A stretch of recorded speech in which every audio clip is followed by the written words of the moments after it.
ഈ ഒരു കുഞ്ഞു കഷ്ണം തുണി വെച്ചിട്ട് ഞാൻ ഇന്ന് എന്താ ചെയ്യാൻ പോകണമെന്ന് നോക്കിയാലോ നമുക്ക്. മോളുടെ ഈ ഒരു ഔട്ട്ഫിറ്റ് സ്റ്റിച്ച് ചെയ്തതിൽ ബാക്കി വന്നൊരു ചെറിയ പീസാണ് കേട്ടത്. മെയിൻ ക്ലോത്തിൻ്റെ അടിയിൽ ക്യാൻവാസും ലൈനിങ്ങും ചേർത്ത് വെച്ച് 4 വശവും ഇതുപോലെ അടിച്ചെടുക്കണുണ്ട്. ഇനി നമുക്ക് മെയിൻ ക്ലോത്തിൻ്റെ നല്ല വശത്ത് സിപ്പിൻ്റെ നല്ല വശം ഇതുപോലെ ചേർത്ത് വെച്ചിട്ട് അടിച്ചു കൊടുക്കണുണ്ട്. പിന്നെ ഒന്ന് പതിച്ച് സ്റ്റിച്ച് ചെയ്ത് കൊടുക്കുക.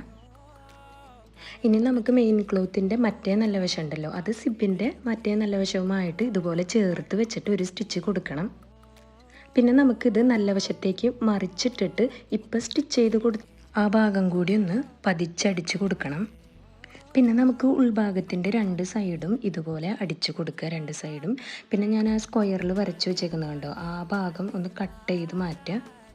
പിന്നെ നമുക്ക് ആ കട്ട് ചെയ്ത് കളഞ്ഞ ഭാഗം ഉണ്ടല്ലോ, അത് ഇതുപോലെ 2 സൈഡ് ഇതുപോലെ അടിച്ചു കൊടുക്കണം. അങ്ങനെ നമ്മളൊരു പേഴ്സാണ് ഇവിടെ സ്റ്റിച്ച് ചെയ്തെടുത്തിരിക്കുന്നത്.